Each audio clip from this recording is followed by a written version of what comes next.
रावणाने सांगितलं, हनुमंता एक तर तू माकड आहेस आणि ज्याला ज्ञान सांगतो ना तो राजा असून विद्वान आहे. काही काही विद्वान नसतात पण राजे असतात. पण रावण म्हणतो मी कवी आहे, विद्वान आहे, वेदाचा ज्ञाता आहे, शंकरासारखे मला गुरु आहे, शिवाय सत्ता आहे.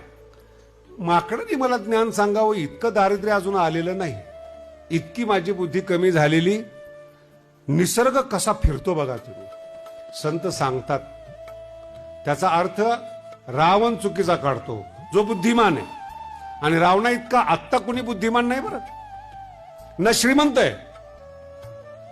त्याच्याविषयी मी बोलतो, तुम्ही तुमच्याविषयी कल्पना करा. आणि थोड्याच वेळास मला ज्ञान सांगतो. मग माकडाला काय आवडतं? शेपटी, आग लावून द्या. शेपटाला अग्नी लावला. अर्थ नाही कळाला अजून. ज्याचं घर जाळायचंय ना त्यांनीच अग्नीची व्यवस्था केली.